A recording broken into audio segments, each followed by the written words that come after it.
Welcome to the PGN Podcast. With this podcast, we're looking to normalize the conversation around flooding. What happens behind the scenes, lifting the curtains on the mystery that can sometimes come into play when you're either involved with flooding or trying to protect your home. We're talking to some experts in the industry and relaying some of the experiences we heard from some communities. Hopefully, after our series, you have a bit more information to help yourself or help others in an emergency where flooding is involved. Today, we'll be talking about the fundamentals of flooding. Flooding can occur from various sources. It can vary in scale, and it has a significant impact on all our lives. Understanding the complexities of flooding helps us better manage flooding in the long term. And hopefully, after today, we'll get some really useful tips and support systems.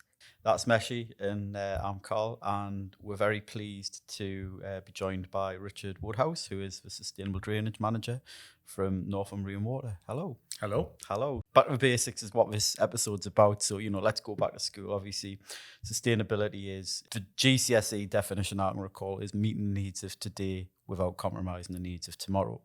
But also at school, we learn about the natural water cycle. So that's the theory, but let's start and get into this. Firstly, obviously introduce yourself, a bit about what you do, but also what are the realities of that water cycle as well. And I think that would be nice to discuss through this podcast. Right. So Richard Woodhouse, Sustainable Drainage Manager, seems daft saying it to people who I know and have worked with in the past and still do. Yeah. My background has been flooding since about 1992.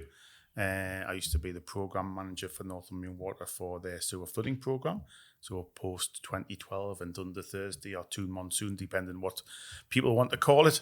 I was in charge, or part of the team in charge of delivering a whole load of capital expenditure to reduce the risk of flooding to those properties that had experienced flooding.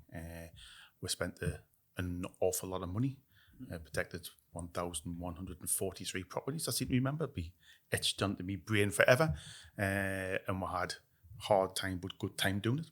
Yeah. And we learned some new things, some of it which was sustainable drainage and not just pipes and concrete boxes. Absolutely. And that's a key way to move forward. And I think, that there is this engineered environment that we have now that, as professionals, we've seen enough illustrations of this. But, yes. Let's talk through that natural water cycle, as it were, from where that rain falls in this urbanised environment. Do you want to kind of fill us in from the sewer network and where that rainfall goes and what happens to that rain? Yes, and I think when you're at school, you learn about the water cycle. It rains, it pours on the ground, goes to rivers, goes to sea, evaporates, and it goes round in a circle again. What you don't really learn about is the impact of the built environment on that, and how minor changes to the built environment can dramatically change where water goes naturally. We all, water flows downhill until you put something in its way, and then it'll go sideways until it goes downhill again. And it's surprising when you look at locations and places which have flooded and experienced flooding. You're thinking, well, if only those houses weren't built there, that road wasn't at that position, if it'd been designed slightly different in the past with flooding and where the flow of water goes to, maybe the outcome might have been different. Yeah. But we are where we are with the built environment. I think what we should try to do is try to make it better, and what we can do to make it better. And I know that the Flood Coastal Innovation Programme has a number of projects which is looking at different ways of this being one of them. And today I was up with another up at Stanley looking at flow paths and how we can provide nature-based solutions and small interventions to try to change those flow paths. So I think it's really good that we're going. We just need to get there a little bit faster, I think. I mean, the water cycle is a really good example of how the perception of what it does and the reality are kind of like two different stages, really, but also recognizing that part of the built environment, or part of us creating the society that we live in, is that we've also established new pathways by creating drainage systems and other systems there to help us and our lifestyles, essentially. But in doing that, it's us also tackling this conception, this perception that you have to be you have to live next to a river or next to a waterway to be at risk of flooding, and understanding that flooding can come from multiple sources. So I think what would be really useful is we kind of, again, back to school approach. We can just go through very simplistically the different types of flooding and why perhaps somebody who lives in the middle of Newcastle or at the top of the hill could still be at risk of flooding because of the different types of sources of flooding involved. So everything which we do has an impact. But on going back to those sources of flooding, mentioned sewer flooding. Sewer flooding is you've got an existing sewer network. A lot of it is a combined sewer network, so it takes your waste from your property and rainwater. When you get more rainwater than you expect, it has a finite capacity. And then when it reaches that capacity, it goes somewhere. And that's when it starts following the natural flow path of where it will go. Then you have the surface water flooding that doesn't get into any drainage system, just goes over land. And then it can grassed areas, especially the weather we've had recently. So, at the end of 2023, a long duration rainfall, all the ground is saturated. Luckily, it's all frozen today, but all the ground is saturated. And then you get any more water just runs straight off. Yeah. It's reached its absorption level. Yeah, and we have roads and driveways that are not porous surfaces. Yes. Those features allow for water to travel faster and potentially change that natural flow. The water, in essence, it creates new pathways as well. Yes, but I think Carl's got a good point there.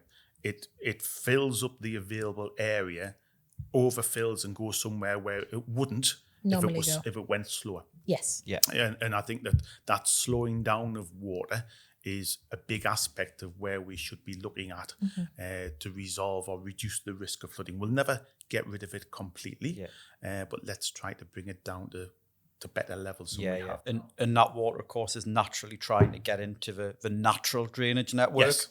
Yes. And that is where the river flooding comes in, which is what naturally I would say people assume is the main cause of flooding. Yeah, but I think there's also things where we interact with those as well, especially small water courses, bridges and the like, have been designed and they are a natural barrier and they are a constraint. And then you get the water build up upstream of that. Yeah. And that's where you get flooding upstream of that as well. And there's just some better designs, and it's not as if it was unknown about, but it wasn't the center of people's attentions when they were doing this. So I've been at places this week where, it's back before the First World War, culverts were installed and the like, and they might have been fine then, but they're not now. Yeah, but also as well, there can be piecemeal improvements, improvements in inverted commas here. Yeah. But where someone's culverted a watercourse, then someone a bit further along's culverted a watercourse, they might not be matched in design standard. Yes. You don't know until you survey that. I have a natural watercourse that essentially, although it has a fixed volume, it has the capacity to swell and then drop. And then you put something that's fixed into that. And if you then, unprecedented rainfall, then because you've controlled it, even if you have some kind of design standard, that is fixed. It has a level, it has a ceiling, and that's the end of it. And that's where you have those scenarios where in exceptional circumstances, the impact can be a lot worse had the natural watercourse just been in place. And I think it's important here to stress what a culvert actually is. Yes. Again, we use an industry speak where so a culvert is in essence a piped watercourse. Yeah. So that it's not a sewer, it's a piped watercourse. And as lead local flood authority, so local councils, anything that is done to a watercourse, including culverts, has to be approved by the lead local flood authority. The majority of works that are done are not necessarily taken through this process, and it's something that you're not aware of until after it happens. But going back to Rich's point, I mean, usually if you look about waterways, whether it's an ordinary watercourse or a beck, usually what happens is there's a function. So the culvert is there because somebody wants to put a footbridge or a way of crossing the waterway. Yeah. So that's where the focus tends to be, isn't it? It's creating the functional asset. Yeah, absolutely. The unintended impact is that you kind of create this issue that could be a sleeping issue for a very long time until you have that event. that takes you to the level where it becomes a problem. And then in that scenario, it's kind of a reactive problem. But even coming back to waterways, urbanization on waterways, Newcastle is probably a really good example, where you have the Tyne that goes, the mouth of Tyne, and you go Newcastle and you go tidal there.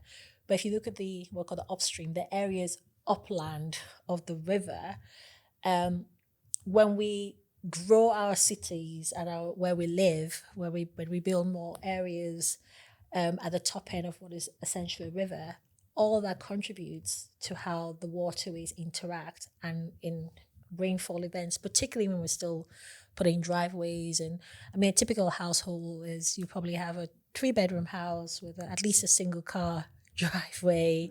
You might have a bit of grass, but you might have some paved areas in the back, and those are all areas that water can't soak through.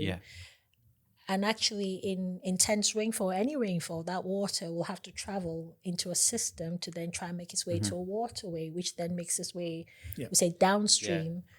And then you have areas at the bottom receiving, and it's understanding how the whole system, other than where we live, interacts with each other. It's catchment management. Understanding what happens in the catchment from the start to the finish. Maybe we should break this down into 2 areas. Firstly, we'll talk about the urban catchment, and then secondly, we'll talk about a rural catchment and the different opportunities and challenges each provide. So, Richard, obviously, the Northumbrian Water Sewer Network, that has been designed to certain standards. Yes. When it was installed, that's it part would of be the great conversation. if you could sort of enlighten everyone on what those standards are, but also as well, what I think is quite interesting is how the urban environment is adapted, not just through population growth, but to individual properties as well, and the impacts that has on your network. Yeah, and I think it's worth understanding that Northumbrian Water didn't go and the same as all water companies didn't go and sewer the towns and cities. They were back in the day developers, local authorities, or drainage boards, which were owned by a number of local authorities. They would create drainage. Going back many hundreds of years. When Northumbrian Water came into existence, they were given these as an asset to operate and maintain. And those have been extended, and most of the new drainage which has been provided is developers will construct as part of a new housing development, and then they will, Northumbrian Water or water company will adopt that, and they pay for that adoption. So it all depends, the design standard, on what was the need at the time. Back on the sewers for adoption from many years ago, used to be a 1 in 30 year design standard. So that's the worst storm you could expect in 30 years.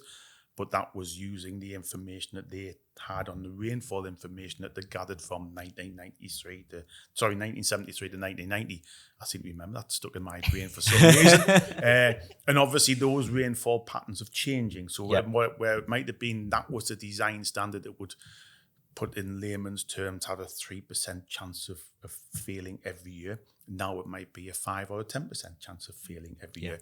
And also that was the hard standing area that was on the development. And as you say, Meshi, when you get to the extent of this is a new block paved drive, this is a conservative, these are permitted developments in some instances, although there are legislation out there with planning requirements for anything more than 5 metres in the front garden should have planning permission. I doubt if that happens often, if ever. But you can extend what you want in your back garden. You can fully pave over in your back garden if you wish. All that adds to it. If it gets into the sewage system, it's more water than the sewage system was designed to take, whether that's new properties or old properties. And as an individual property, it mightn't look like much, but when that all adds up across the catchment, and it might happen a mile downstream, 3 miles. It may never happen. And that the thing is, we just don't know. And I think what you said about the catchment approach, that you may be able to, by assessment of a catchment, saying, yes, you can build new properties, you can put a more hard standing area in this location. It doesn't make any difference. You have capacity in your system for the next 100 years, including climate change. Or it might be, no, you can't. It's just that those approaches are not really occurring at the moment. Yeah, and of course, the process you've mentioned about developers when they've been building houses to the standards of that time. Yes. They've changed of late. Yes. How much is that as an opportunity? I think there's a vast opportunity. But one of the things which still does, in my own personal opinion, it's not the opinion of Northumbrian Water, I'll put that out there straight Disclaimer. away, is, we have sustainable drainage on most developments now, and that is used to attenuation to slow that flow down, but it still enters the sewage system lots of times. It would be much better if it didn't. Yeah, it'd be much better if it was an isolation area. This is a new development.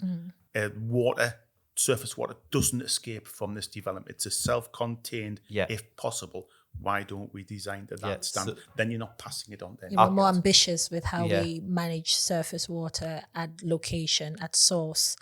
We've done a good job of kind of looking at the kind of history of the legacy of what we've kind of inherited, because it's a fair point. Most water and sewage companies, and they didn't build most of these original networks. Yes, we've enhanced and we've upgraded, but I think Elaine summed it really well when she said about the Victorian legacy.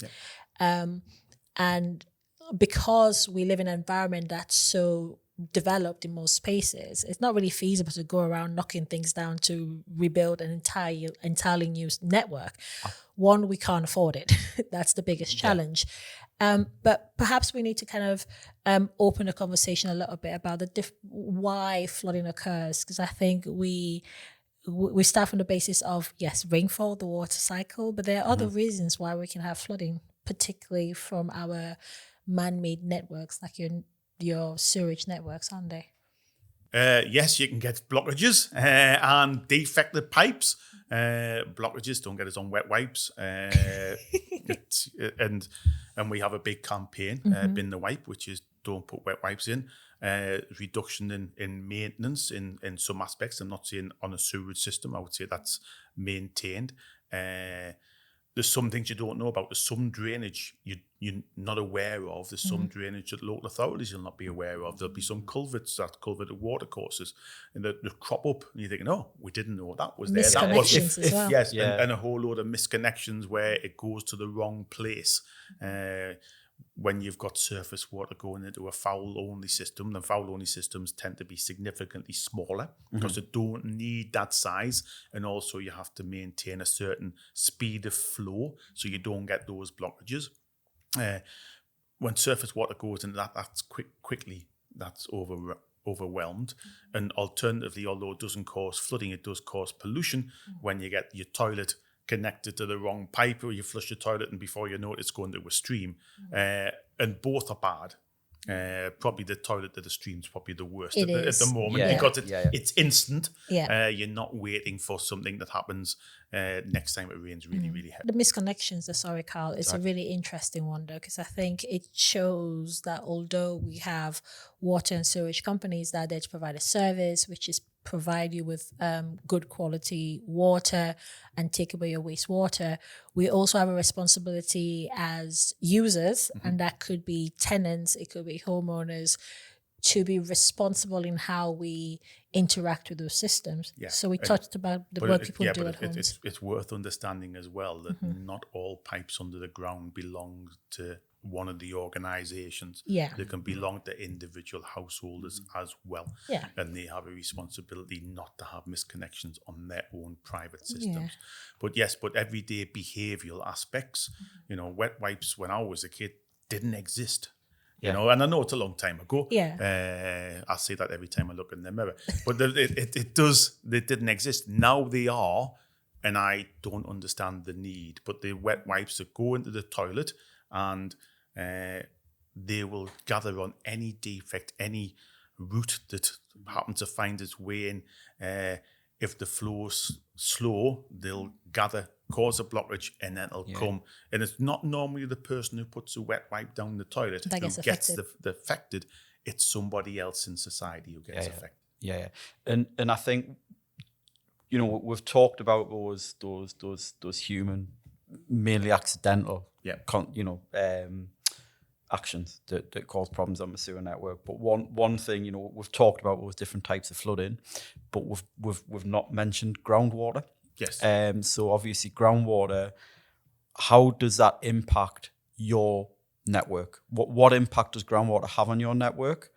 And it doesn't help. It doesn't definitely doesn't help. Yeah. So all sewers, because they are not a sealed system, it's not like a water main. It's not a sealed system as such.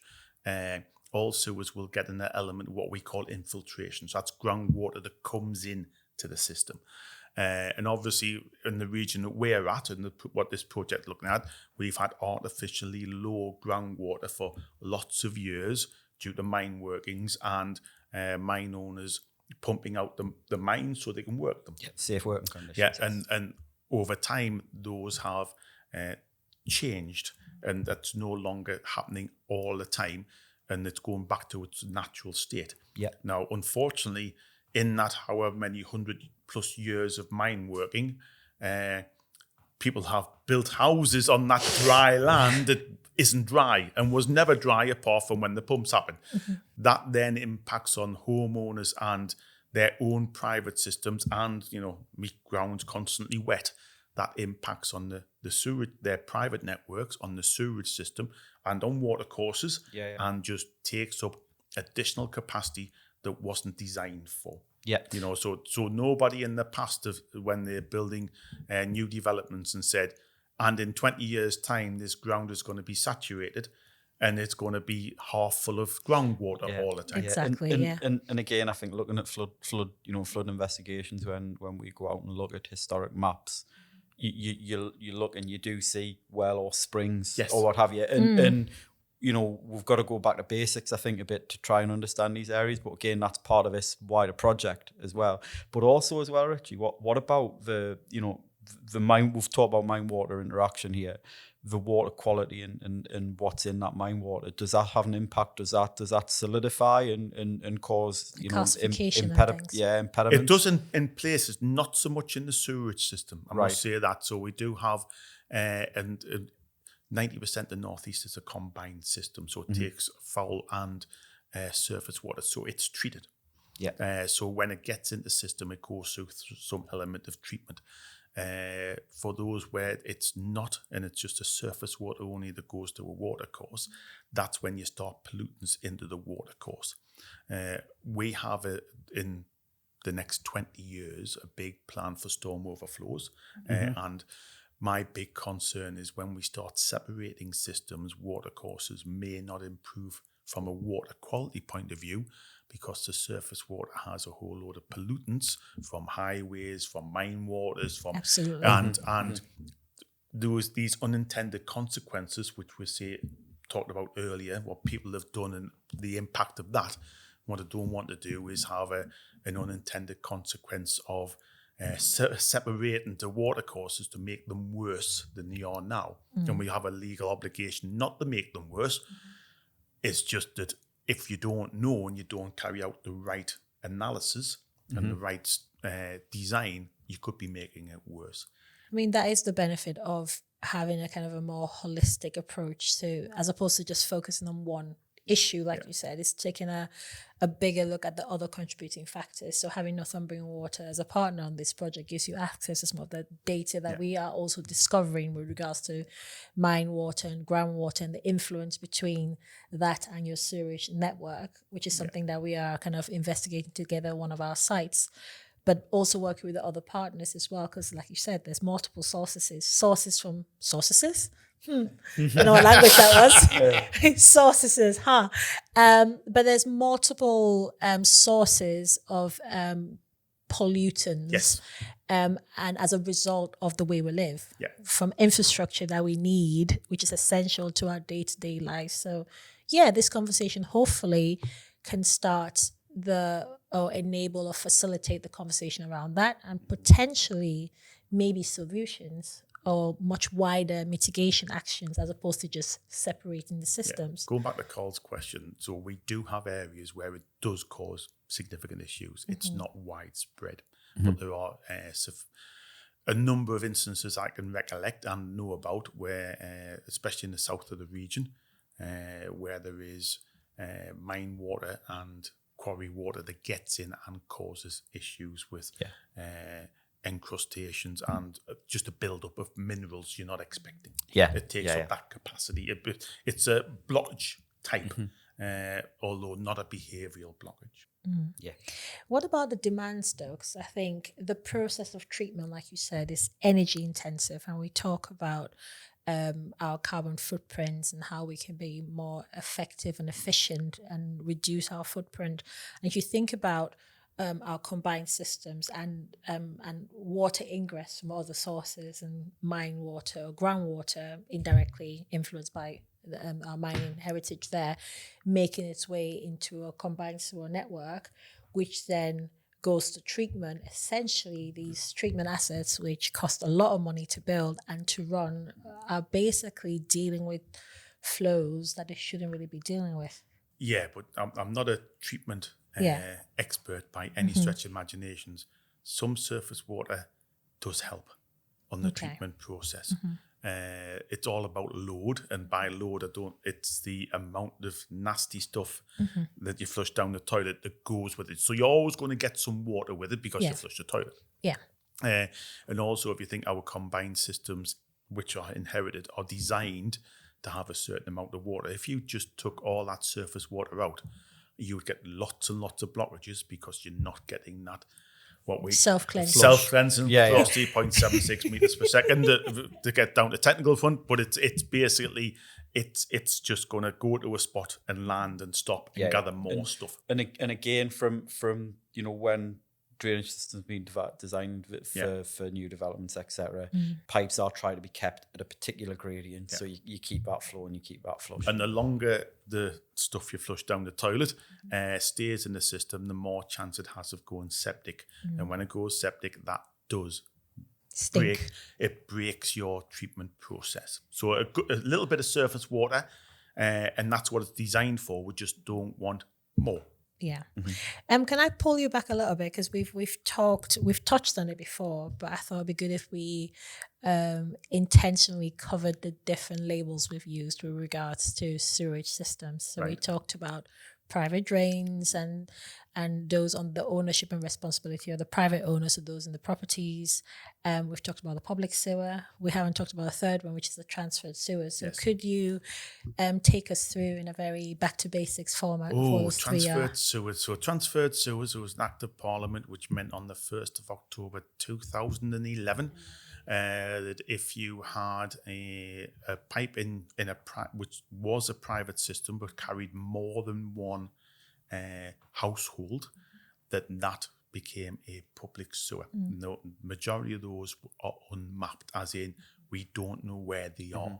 We can make assumptions, but when I was much younger, I used to design private drainage systems, and it all decided on basically what side of the bed you got on and how you designed that drainage system.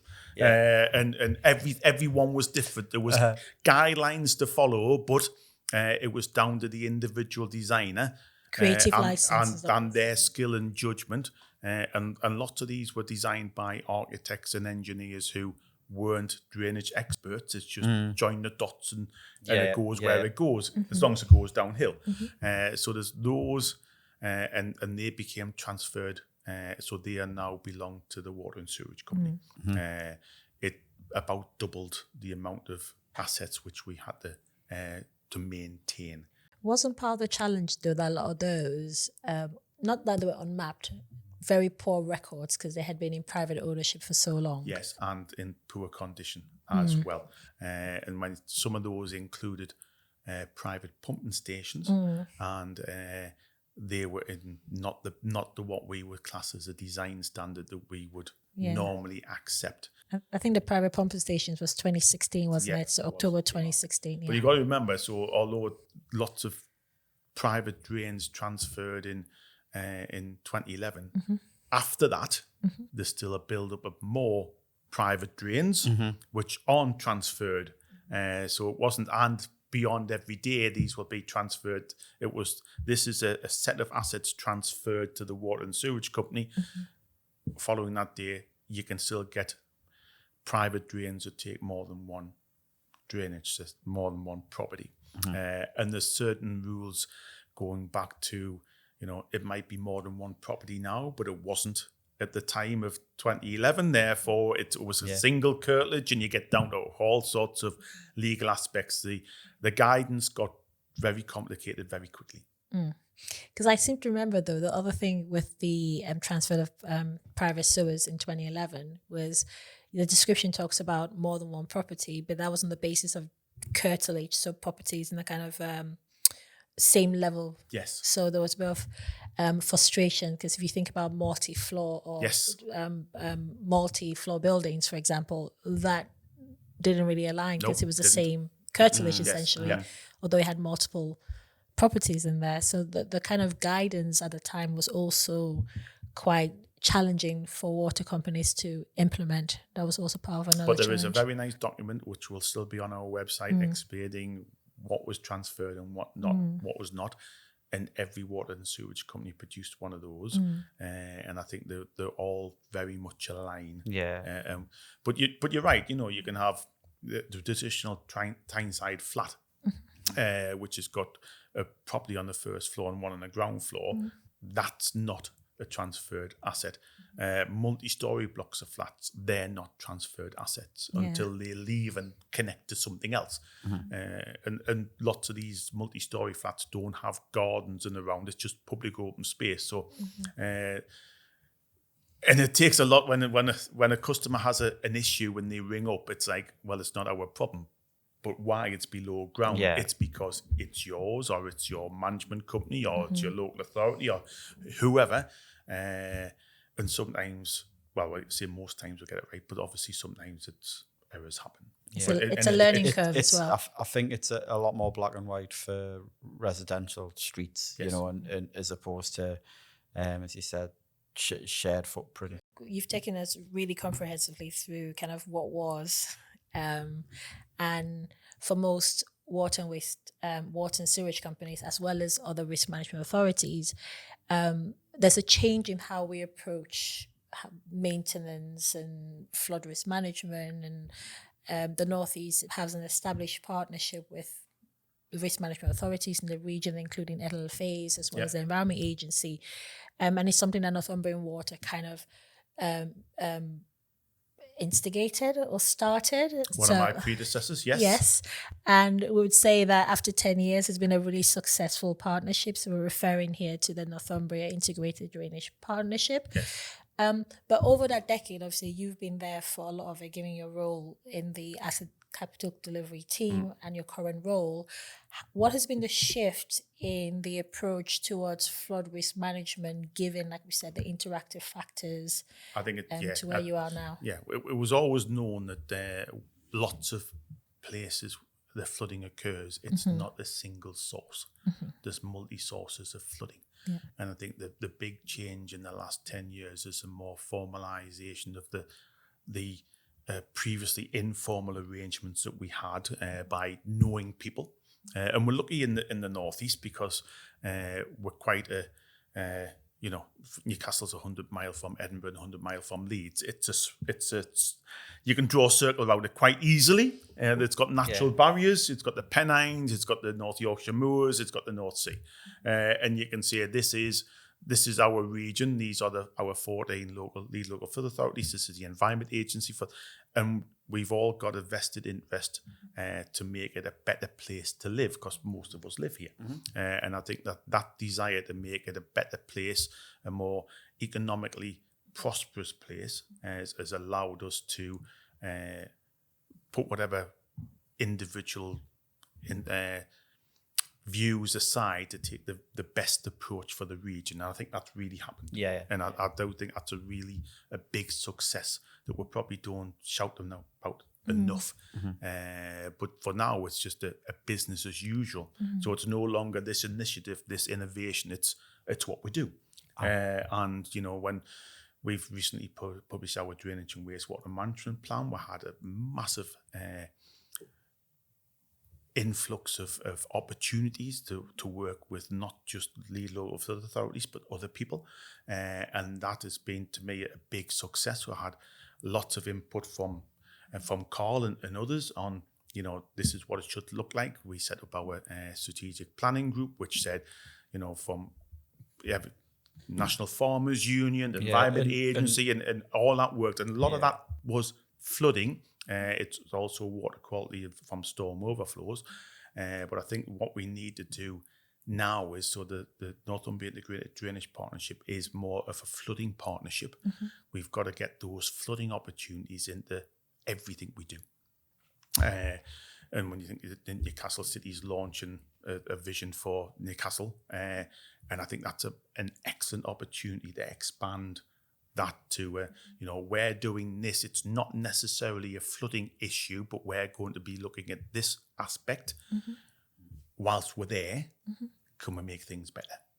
And can we make things better for flooding, but also for society, make it a better place to live, make it a nicer place to live, put more natural and other parts of climate change, such as temperature increase. Can we do stuff to stop that from happening? Yeah, absolutely. And I think from a local authority perspective there as well, what we're saying about the NIDP, the integration across different sectors of flood management, we as local authorities are now, or as lead local authorities are understanding within the council, we need to be more integrated in our approaches, particularly with us all signing climate change emergency, having net zero 2030 plans, etc.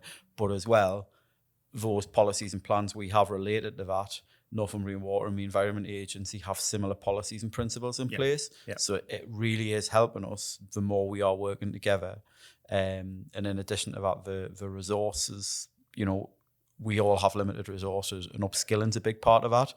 The NIDP helps us upskill people right across the sector as well. And that's really important, because otherwise we wouldn't be able to get the work done. Yeah, that's very true. And again, to touch on that point, which you kind of made there about multifunctional benefits as well. So yes, flood management and isolation, we're doing really good work, but it's linking up with other issues that affect society as a whole, and everything from amenity benefits to biodiversity and things like that. I think one of the big things I would like to investigate in the future, and there are people looking at this, the UK Water Industry Research Team is looking at the benefits of green infrastructure, because I don't think that we have fully utilised or tried to determine the benefits to society of not putting big tanks in, not putting pipes in, putting those nature-based for climate adaptation, for resilience, for,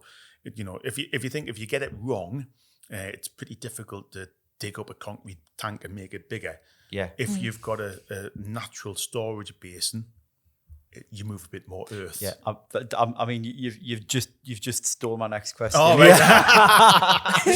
So basically, obviously the project's about innovation, and I think as a sector we are always trying to innovate. Yeah. And I was going to say, following the drainage and wastewater management plan, the NIDP schemes and that capital investment that Northumbrian Water are putting in, how do the solutions now, considering all of these wider benefits, how do these solutions now differ from what was put in, say, 25 to 30, even 10 years ago? These have got to be catchment-based solutions.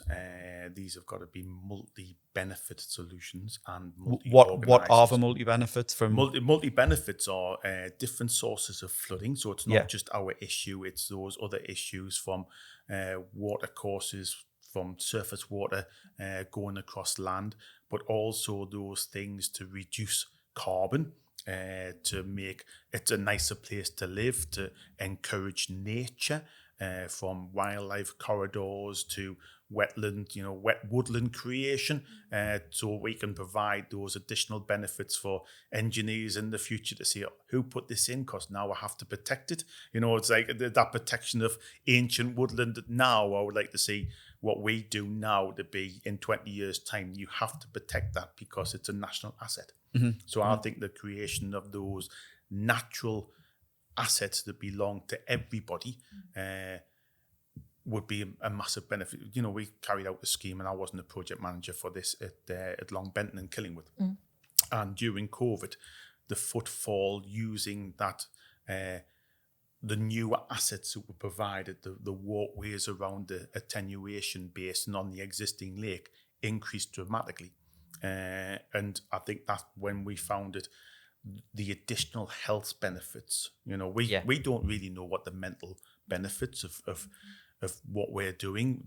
You can estimate it, but it comes out as pennies. Mm-hmm. But if it helps one person not to do something you wouldn't want them to do, then it's got to be worth a lot more money than that. It's got to be worth on a personal front and a mental health and a well-being front and an exercise which makes you feel good. Not you would look at it from me, but you were thinking, well, that's got to be of benefit to society. Don't be harsh to yourself. And as well, I mean, we've talked that there's those wider benefits at point, but also on the NW, on the Northumbrian Water sewer network. If this water is being retained or absorbed by planting, what's the benefit to the bill payer? The bill payer? Well, yes, it means that we don't have to continually enhance and expand those assets. So we don't. So from the bill payer point of view, over time it's got to be cheaper. Now, believe that. It's got to be that we don't have to invest to make that treatment works bigger, which takes a lot of money, it takes a lot of time, it takes a lot of carbon. Yes, and it's all that. It uses a whole load of energy which we could do without by slowing it down or taking it out completely, putting it into wet woodlands, putting it into rain gardens, let nature soak up the water rather than treating it at a treatment works. And that's not just in extreme rain events. That's every time it rains. But that's also helping to restore a natural balance with the environment, isn't it? It's like returning back what historically we've been kind of corroding for a while. And surely that's a lot more sustainable than carrying on building more and more grey infrastructure, even though we're running out of space. We're limited on space as well. So I also think it makes it a nicer place to live. It does. And it really does. And if I hate to go on to house prices because really it shouldn't drive. But when you talk to a lot of people that it's going to devalue my house and all the rest of it. If you live next to a natural water course, your house goes up. Yeah. And I can remember when sustainable drainage first came out for new developments in 2015.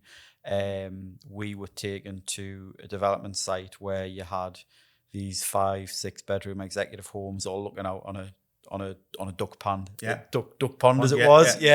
I'll not name any locations or anything, but sometimes that's great in executive homes, but then when you've got you need to provide affordable homes and they aren't necessarily, it comes down to viability for builders and it comes down to viability for buyers as well.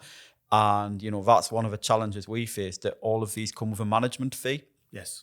And the more, the prettier it is, the more it costs in essence. And that's something, you're again, paying for the balance. luxury. Exactly. It's sold as a luxury item.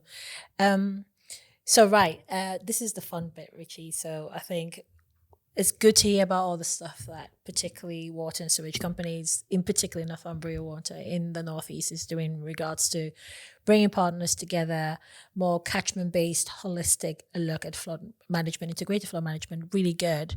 But about the future, if you had the opportunity to put something on the table that could disrupt in a really good way for a better and sustainable long-term, future-proof flood risk management approach, what would that look like for you? I would put a water butt or a rain garden on every house. That's what I would do. So I have one conservatory with 2 water butts. It's 300 litres. You could see this is because I'm renowned for being tight. I have a garden that my wife likes with a greenhouse, and lucky to have that. I'm on a water meter. I don't like paying or producing water, and I've been on the water side of Northumbrian Water. I know the effort that goes into it, the effort to go into get fantastic water quality to pour it onto a plant seems to be daft as far as I'm concerned. When it falls out the ground and I can literally take it from a water but walk 5 meters and water my garden. why does it have to go and be pumped twice and go through a whole lot of treatment process and you add have it to with pay for chlorine and pay for Yeah, it yeah. when you can do it? And you know, most people are into being sustainable. Most people would like a sustainable life. The simple things, those 2 water butts probably cost me £50 a total. from your local Yeah. And again, shop.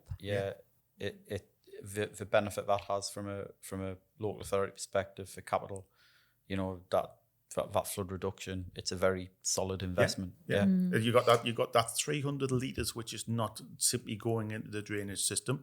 It's disconnected, so when it overflows, it goes onto the grass and disappears. It just adds to the wetness, but it's not as if you can say, oh, it's particularly wet here, because it's not. You know, it doesn't make that much difference, especially after the rainfall we've had. Everything soaking anyway. But I think that if I had one thing, it would be, you know, if you can, Get yourself a water butt. get yourself a water butt. It just might save, it might cost you 25 quid. It might save you significant sums of money in the future on your water bill, and not having to pay for that water to do whatever you want to do with it. But I think the other thing is there is a certain narrative out there about meters. And again, somebody who's worked with Northumbrian Water, I worked with you, Richard, is understanding sometimes people suspect that if you have a water meter, that means you pay more. And actually the reality is with a water meter, you actually pay what you use. And for the majority, that might be actually much less than what you're paying now. So if you have, there is a standing charge, and we need that standing charge just to maintain the assets which are there. But you're right. If you have more bedrooms than you have people, you're probably better off on a water meter. And I'm on a water meter, and no doubt, since my daughter and son left home and the shower's not on for 25 minutes at a time, it's significantly less water is being used. Blame the children. Is that what we're going to do here? Yes, blame the children because they're no longer here. But yes, you can save a significant amount of money. But taking the other aspect, you know, we have a requirement by our regulator to reduce water usage to, I think it's by 2045 or 2050, from our 150 plus litres per person per day down to around about 111. That's a significant reduction. If you can do that by a water butt and not watering your garden and using that all helps. So this flood management benefit will also have a water usage benefit. And the water usage benefit means, again, we don't have to produce new water treatment works, get new sources of raw water, pump it a number of times and treat it, and that will ultimately save customers money. But that's also driven by a kind of a growing problem, the water scarcity, particular seasonal water stress. Obviously, Water for Life Hampshire is one of those pioneer projects under the Rapid Alliance in the Hampshire region, which is around trying to provide drought-resilient additional water supply. So there's a real challenge as well that when we do get wet, it's really, really wet. Yeah. But we're also getting, when it gets dry, it's really, really dry. It's that climate change of longer, hotter summers and warmer, wetter winters. Yeah, and I think in the region as well, we don't, the water security here is quite good. We aren't aware of the value of water, as it were, because we have keeled it. People forget, you know, in 2012 was the London Olympics. The London Olympics London had a massive dry spell. Yeah. And then the heavens opened. Yeah. And, you know, it went from, as you say, it was a 90% chance, I'm thinking from memory here, from a presentation where somebody from Thames Water gave that 90% chance of drought to 0% chance of drought in a week because the amount of water that fell. It flipped really quickly. I do remember, for some reason it's stuck in my brain, but I do remember because again I was on PLP, or now Property Flood Resilience, and I do remember we'd been watching, and I think most of the South had put in a ban, and then I think Yorkshire put in a ban, and we were like, it was still good, but I think at the time Northumbrian Water was beginning to support Yorkshire as well. So there was conversations on how we can manage to make sure, because there was uncertainty. But Carl's right, we haven't had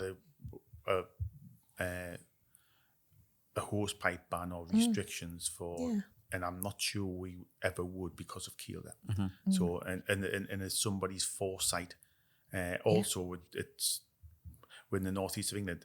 It's drier than you think. But we don't have 10 million people living here. No, and the water we use has to be disposed of somewhere. Yes. So, the water security thing just adds to it does. Yeah, definitely. And I think, you mentioned about water boats on properties, but just to kind of wind up here, I know. But I didn't say anything. Yeah. I was just like, minding my own business. I didn't say anything. But from a commercial sense as well, things like grey water, yes. On properties where rainfall's stored for flushing toilets, that, in time should be something that's built into new build homes as well. It should be, yeah. And I think there's, if we take the three aspects of going back to the flooding issue, three aspects of what we've identified now, drainage and wastewater management plan. You've got climate change, you've got increase in hard standing area, you've got growth as in new developments and new properties.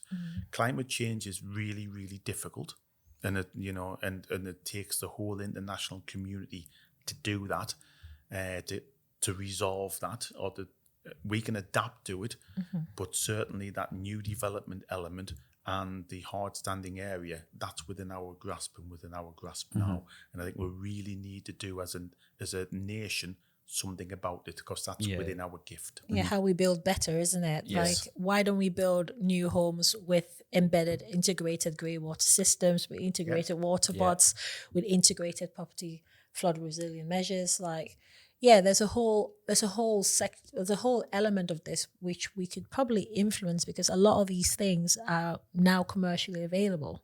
It's a lot cheaper than it used to be. Yeah, much cheaper as well. And it's much cheaper to implement when you're building than retrofitting. Yeah, exactly. And I've got here, and I must have wrote it in the first 5 minutes of this podcast about basically, from what Richie was saying earlier on, it's engineering out, engineered in solutions, and it's because of climate change, but also as well, we've innovated over time since a lot of things have been put in. Yes. And it's using those innovative techniques, for example, sustainable drainage systems, property flood resilience, to make us more resilient to flooding. It's thinking differently as well. I think if we've learned everything the fastest in the past, we've kind of been tunnel vision on what we primarily need these assets for. And you were saying, Richie, about multifunctionality.